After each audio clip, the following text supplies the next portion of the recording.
Tools of evaluation మూల్యాంకన సాధనాలు మనకు ఈవీఎస్ సైన్స్ సంబంధించిన ఎవాల్యుయేషన్ టూల్స్ ఏంటి? వీటిపైన కూడా క్వెషన్స్ ఇండైరెక్ట్‌గా అడుగుతున్నట్టు తెలుస్తుంది. సో, ఏదైనా కూడా మూల్యాంకన సాధనాలు ఇప్పుడు మనం తీసుకున్నట్టయితే ప్రధానంగా ఏంది అంటే టెస్ట్స్ ఏవైతే ఉంటాయో పరీక్షలు నిర్వహిస్తాం కదా! పిల్లలకు అచీవ్‌మెంట్ టెస్ట్స్ అంటాం. అది సాధనా పరీక్షలు, తర్వాత లోపట ఉపాధ్యాయ నిర్మితమండి. టీచర్ మేడ్ టెస్ట్స్, తర్వాత ప్రామాణీకృత స్టాండర్డైజ్ టెస్ట్ అంటారు. టీచర్ మేడ్ టెస్ట్ అంటే మనమే క్వెషన్ పేపర్ తయారు చేస్తాం. For example slip test conduct చేయాలి ఒక లెసన్ అయిన తర్వాత. మనం క్వెషన్స్ తయారు చేస్తాం. దాన్ని టీచర్ మేడ్ అంటారు. రెండవది స్టాండర్డ్ ప్రామాణీకృతం అంటాం. ఫర్ ఎగ్జాంపుల్ ఇప్పుడు డీఎస్సీ రాస్తున్నారు. అంటే అది ఎట్లుంటదంటే అందరికీ ఇప్పుడు ఈ చిన్న టీచర్ మేడ్ టెస్ట్ ఏమో ఆ తరగతికే పరిమితమైతది. స్టాండర్డ్ టెస్ట్ ఏదైతే ఉంటుందో అన్ని జిల్లాల వాళ్ళు రాస్తున్నారు. ఇప్పుడు 10థ్ క్లాస్ ఎగ్జామినేషన్ పేపర్ సెట్ చేస్తారు. రాష్ట్రం అంతటా ఒకటే పేపర్ ఉంటుంది. దాన్ని స్టాండర్డైజ్ టెస్ట్ అంటారు. ఇక ఇంకొకటేంటంటే గుణాత్మక విధానాలు రేటింగ్ స్కేల్స్ ఉంటాయి. చెక్ లిస్టు, రికార్డ్స్, ఇంటర్వ్యూలు, తర్వాత ప్రశ్నావళి. ఈ రకంగా తీసుకున్నట్టయితే మామూలుగా ఇక్కడ చూసాం ఉపాధ్యాయ నిర్మిత teacher made tests, standardize test. ఈ స్టాండర్డైజ్ టెస్ట్ లోపట ఏంటంటే విశ్వసనీయత, సపరిమాణత ఎక్కువగా ఉండే విధంగా విషయ నిపుణుల చేత రూపొందించబడతాయి.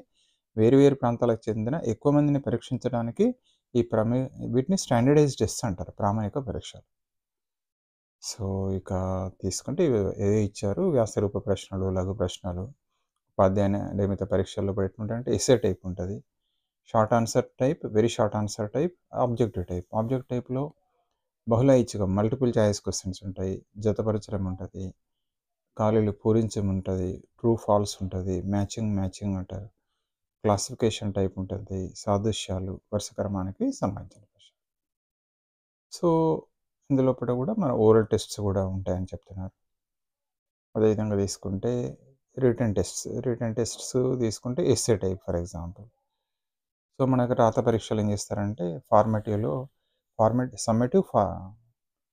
Summative, formative.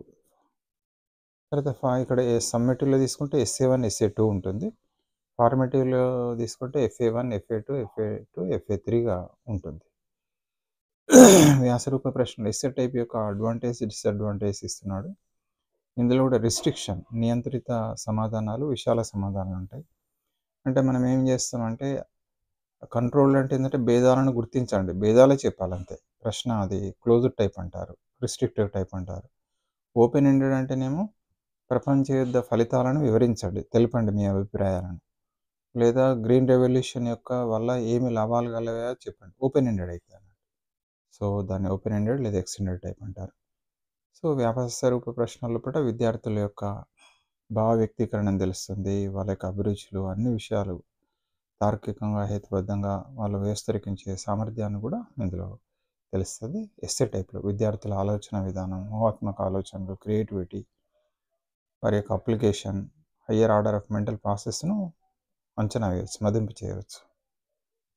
So, organisation, relationship concept ఇవన్నీ ఉంటాయి. అదేవిధంగా వీటిపైన ఇందులో విశ్వసనీయత, సప్రమాణత తక్కువ అని చెప్పబడుతుంది. ఏదైనా ఇవి వాటి యొక్క ఇట్లనే అడుగుతున్నాడు. లక్షాత్మక ప్రశ్నలు ఏవైతే ఉన్నాయో 1 మార్క్‌లో ఇస్తాం. ఇది dashes, multiple choice, true, false, జతపరిచే ప్రశ్నలు, ఖాళీలు పూరించుము, బహుళ మల్టిపుల్ చాయిస్. సో, ఇవన్నీ దీనికి సంబంధించిన ఇక పోర్ట్‌ఫోలియో. అంటే పోర్ట్‌ఫోలియో అంటే పిల్లలు ఏవైతే ఉంటాయో ఆ పిల్లలు చేసే పనులన్నిటిని ఒక ఫైల్ రూపంలో భద్రపరుస్తాం. ప్రయోగ పనులు, రాత పనులు, సేకరించిన అంశాలు, తయారు చేసిన వాటిని పోస్టర్ అన్నీ కలిపి ఏమైతాయి అంటే ఒక డాక్యుమెంట్ లోపల భద్రపరిస్తే దాన్ని పోర్ట్‌ఫోలియో అంటారు. సో, దానితోటి వాళ్ళు చూసుకుంటే ఆటోమేటిక్‌గా ఏమైతాయి అంటే ఇప్పుడు మనం ఫోటోస్ అన్నీ ఒక దగ్గర పెట్టుకుంటాం కదా! టూర్ ఫోటోస్ అన్నీ తీసుకొని ఒక ఆల్బమ్ లాగా తయారు చేస్తాం. ఎక్కడెక్కడికి వెళ్ళొచ్చామో తెలుస్తది కదా! ఆ టైపే. కానీ ఇక్కడ ఏంది అంటే పిల్లలు రాసిన పనులు, చేసిన పనులు, స్టోరీసే కావచ్చు, కవితలే కావచ్చు, అదేవిధంగా ప్రాజెక్ట్ వర్క్సే కావచ్చు, అన్నీ కూడా ఒకే దగ్గర ఒకే ఫైల్‌లో పెడతాం. దాన్ని ఏమంటారంటే పోర్ట్‌ఫోలియో అంటారు. వీటి మీద అడుగుతున్నారు బిట్స్, కొంచెం జాగ్రత్తగా ఉండాలి. అదేవిధంగా ఇక్కడ ఎవరు సమీక్షిస్తారంటే స్వీయ మదింపు. పిల్లలు కూడా చూసుకుంటే తెలిసిపోద్ది. ప్రదర్శన అంటారు. తల్లిదండ్రులు కూడా చేస్తారు. ఉపాధ్యాయుల మదింపు ఉంటుంది. Process skills. చెక్ లిస్ట్‌ల ద్వారా జనరల్‌గా చేస్తారు. అదేవిధంగా రుబ్రిక్స్ అనేటివి ఇవ్వబడిన అసైన్‌మెంట్లు లేదా పనికి సంబంధించిన నిర్దిష్టమైన ఆశించిన ప్రమాణం మాపనం చేయడాన్ని ఉపయోగించే సాధనమే రుబ్రిక్స్ అంటారు. అంటే పిల్లలకు ఒక ప్రాజెక్ట్ వర్క్ ఇచ్చినప్పుడు దానికి ఎట్లా ఉంది మనకు? అంటే వారి యొక్క ప్లానింగ్ ఏ విధంగా ఉంది? గుడ్, ఎక్సలెంట్, తర్వాత పూర్ అన్నట్లు పెడతారు. తర్వాత ఇంట్లో మామూలుగా ప్లానింగ్ ఎట్లా ఉంది? ఒక్కొక్క స్టెప్ ఉంటదన్నట్టు. ప్లానింగ్ ఎట్లా ఉంది? ఎగ్జిక్యూషన్ ఎట్లా ఉంది? తర్వాత అన్నిటి మీద అట్లా పెట్టేసి కాలమ్స్ పెట్టి దానికి రేటింగ్ లేదా గ్రేడింగ్ అంటున్నాడు ఎక్సలెంట్ టు పూర్ వరకు ఇస్తారు. ఇది నెక్స్ట్ తీసుకుంటే మనకు రేటింగ్ స్కేల్స్. జనరల్‌గా రేటింగ్ స్కేల్ ఏంటంటే 5 పాయింట్ స్కేల్ లేదా 3 పాయింట్ స్కేల్‌గా తీస్తారు.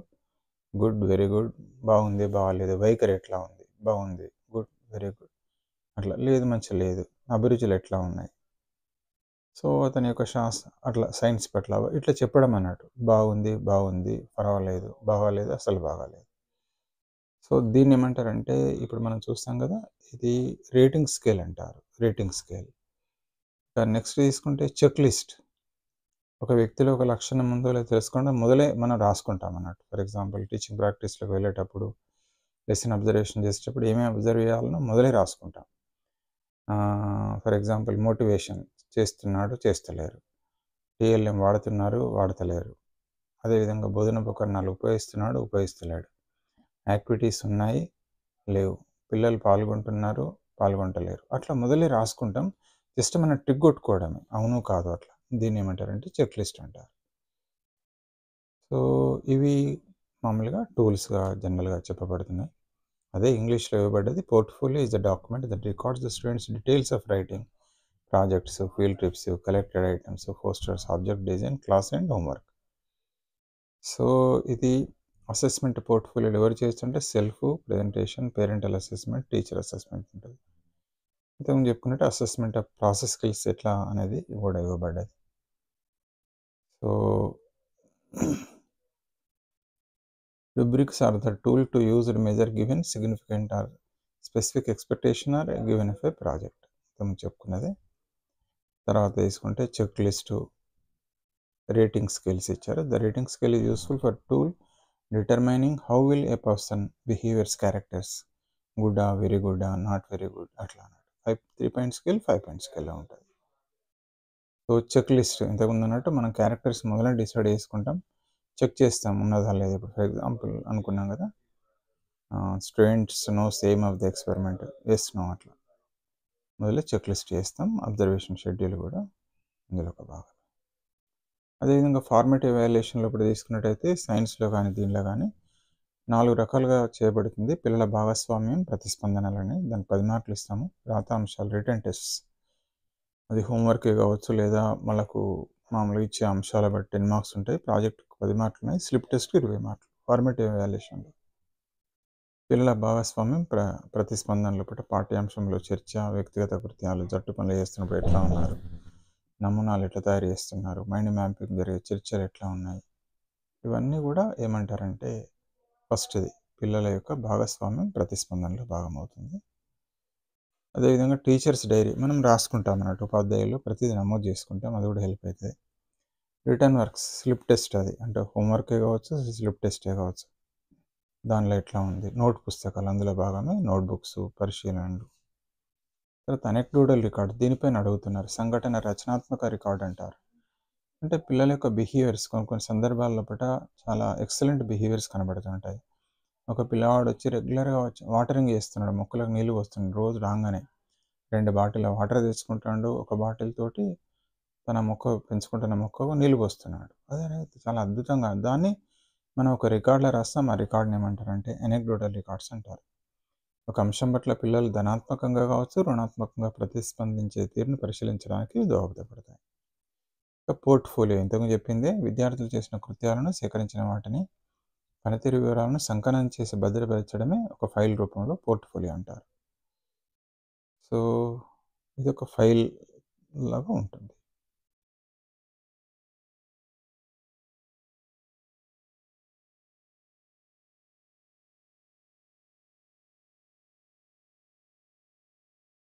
సో, ఈ విధంగా ప్రాజెక్ట్ పని ప్రాజెక్ట్స్ ఇస్తాం.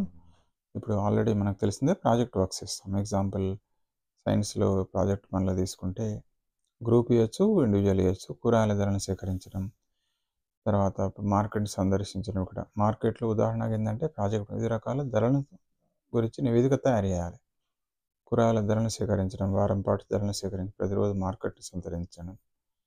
కూరగాయల ధరలను పట్టికలో నమోదు చేయడం, ధర వ్యత్యాసాలను గుర్తించడం, ధరలు నిలకడగా లేకపోతే ఇవన్నిటిని గురించి చేస్తారు. సో, ఇది ప్రాజెక్ట్ పని. అందులో ఒకట మూల్యాంకనం, నిర్ధారణ మాపనాలు అన్నాం కదా! పథక రచన ఎట్లా ఉంది? Excellent, average, poor. ప్రాజెక్ట్ నిర్వహణ ఎట్లుంది? ఇక్కడ పైనే అన్నట్టు అట్లా. వీటిని ఒక రకంగా చెప్పాలంటే రుబ్రిక్స్ అంటే ఇదే. ఇంకోటి వేరే ఏం కాదు. లఘు పరీక్ష అంటే చిన్న సెల్ఫ్ టెస్ట్ పెడతాం 10 మార్కులు. సో, ఇవి important tools of evaluation. So, thank you for watching this video. So, దయచేసి ఒకసారి మళ్ళీ పెడగాజీ చూసుకోండి. ఇవే ఉన్నాయి. చాలా ఈజీ. థాంక్ యూ అండి. Thank you very much. ఇవి మూల్యాంకన సాధన.